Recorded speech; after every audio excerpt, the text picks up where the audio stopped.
Now students, we will discuss international place value chart in this. Earlier we have discussed about the Indian place value chart. I think so all students that's clear what is the Indian place value chart. So now there is another more method to write the number name of the large values.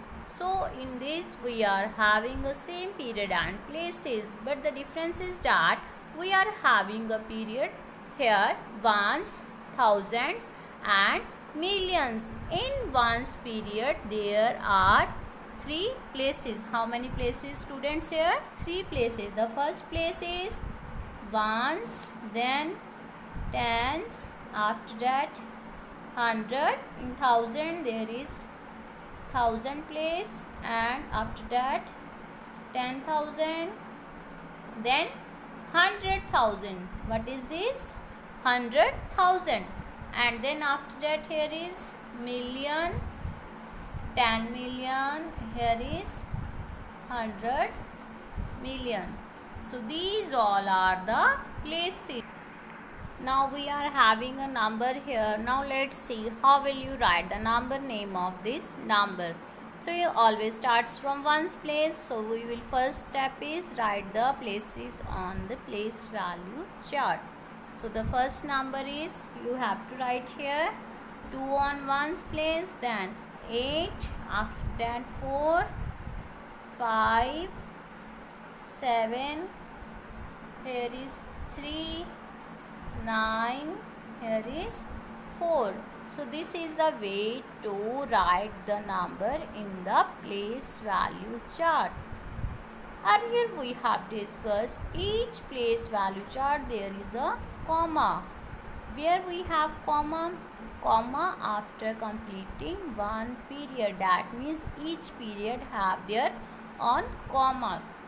So we are having three periods here. Here is a ones period, thousand and million.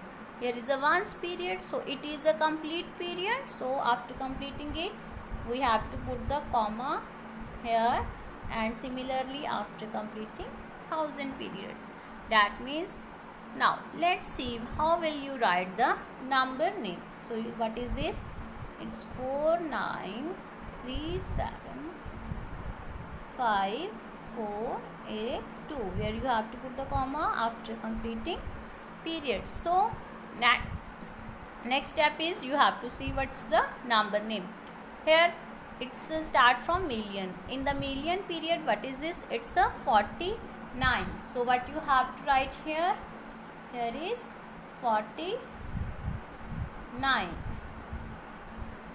49, which one period it is? It's a million. So 49 million. What is this? It's a 49 million.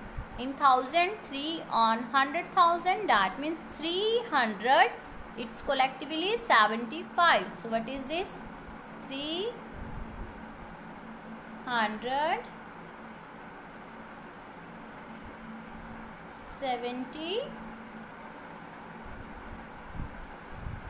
Which one period it is? It is a thousand period. 75,000. Next one is ones period, 100. On 100 there is a 4. So what will you write here? 400. After that on tens place there is 8 and 2 on ones place. So you have always take it collectively, that is 82. 482. So this way is to write the number name according to international place value chart. I think so clear how will you put the commas and how will you write the number name. Now let's see how will you write the numeral according to international place value chart, and how will you arrange these numbers in the international place value chart. So first step is you have to read it. It's a 52,205,006. So first you have to check the period. Here is a 52 million. So million is period. Here is 205,000. Here is 1000. Here is 6. Now the next step is you have to write the places according to international place value chart. It's ones, tens, 100,000, 10,000, 100,000, million, 10 million. So in million period what is there? 52. So you have to write here 52. And in the thousand period what is the 205. So what is, this is a complete thousand period. So what is you have to write? It's 205,000. And after that there is a only 6. That means on 100 place here is nothing. You have to write 0. On tens place here is nothing. 0. Then 6. You have to write here 6. Now where you have to put the comma after completing again one period? Here. What is this? 52,205,006. Now it's clear how will you arrange the numerator.